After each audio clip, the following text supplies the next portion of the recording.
मालेगांव नगर निगम मनपा द्वारा 1 जुलाई 2026 से पिछले 10 वर्षों से अधिक समय से सेवा दे रहे लगभग 450 सफाई कर्मचारियों को अचानक काम से हटा दिए जाने से शहर में हड़कंप मच गया।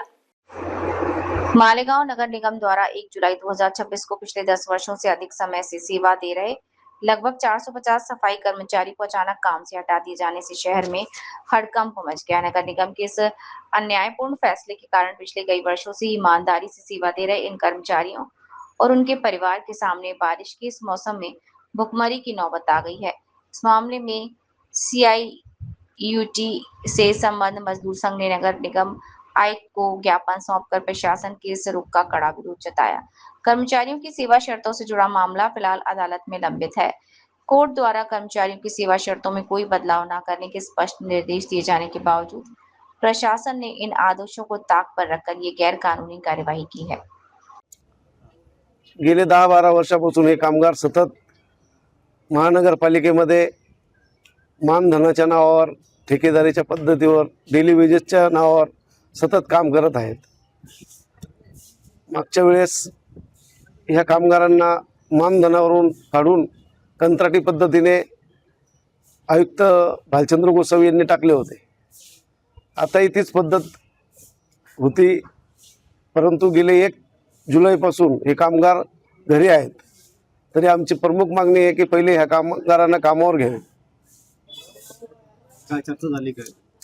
चर्चा झालेली आहे। ते म्हणतात की ठेका देणार आहोत, महासभेत ठराव झालेला आहे, महासभेत ठराव ठेवू, त्याच्यानंतर आपण निर्णय घेऊ। त्याच्यामुळे हे कामगार किती दिवस घरी बसतील? कारण की 2-4 दिवस जरी घरी राहिलं तरी 4 महिन्याची परिस्थिती बदलते। ऑलरेडी त्यांना 4च तासाचं किमान वेतन आहे। 4 तासाच्या किमान वेतनमध्ये अत्यंत अल्प पगारात ते कसं बसा तो घर संसाराचा गाडा चालवतात। त्याच्यात जर कधी महिनाभर घरी ठेवलं तर त्यांची परिस्थिती अतिशय वाईट होईल। त्यामुळे आम्हाला इथं आंदोलन बसावं लागलं। आयुक्त किती लोक आहेत? 500च्या आसपास रुपये, 500-550। आयुक्त साहेबांना आपण पत्र दिलेलं होतं, काय चर्चा झाली? आयुक्त साहेबांचं हेच म्हणणं आहे की थोडं थांबा, उद्या करतो, परवा करतो, असे 15-16 दिवस गेलेले आहेत। जेव्हा कर्मचारी काम करत होते तेव्हा काय अडचण आली आणि तुम्ही आंदोलन केले, मग काय उत्तर देतात? जर आम्ही 1 दिवसाचं जरी आंदोलन केलं तर तुम्ही अत्यावश्यक सेवेत आहेत, तुम्हाला आंदोलन करता येणार नाही। कायद्यानुसार तुम्ही जनतेला वेठीस धरू शकणार नाही।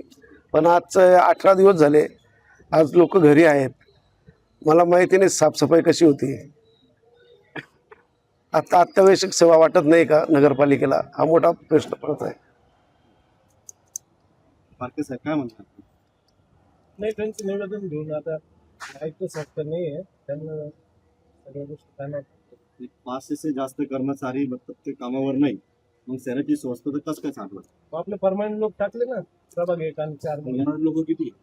परमानंट लोक 700 मध्ये त्यांच्याकडे गरज नाही। 700 मध्ये नाही, तो निर्णय तर वरच केले होता। आता मी सांगतो त्यांना, म्हटलं निवेदन द्या आणि 700 मध्ये यांनी पहिले पण आयुक्त साहेबांना दिलेलं आहे। नाही, आज बसले ना ते, आज निवेदन घेऊन मग सर आल्यावर परवा 700 लोकांमध्ये काही लोक कामाच्या सोयीने वेगवेगळ्या पदावर काम करत आहेत। जर स्वच्छतेचा विषय धरला तर खूपच कमी लोक आहेत आणि जर 2 प्रभागामध्ये त्यांचं काम होत नाही त्यांच्याकडनं, तर इकडचं काम कसं होतं हे मला विशेष वाटतंय। गेले 15-16 दिवसापासून साहब हो रही साफ सफाई इनके बिगड़ हो रही है क्या शहर में? साफ सफाई काम चालू है। तो इनको नहीं भी लिए तो साफ सफाई होते रहेगी? नहीं, ऐसा नहीं है। साफ सफाई काम चालू है इनका। साहब से चर्चा, ये निवेदन देंगे, साहब से चर्चा करके इनका काम करेंगे। इनकी जरूरत है। दिए है पहले भी साहब। नहीं, वो तो मुझे नहीं पता, लेकिन मैं अभी उनका निवेदन उनके पास में होंगे ना सर से बात नहीं साहब करेंगे। आने के बाद बात करते हैं।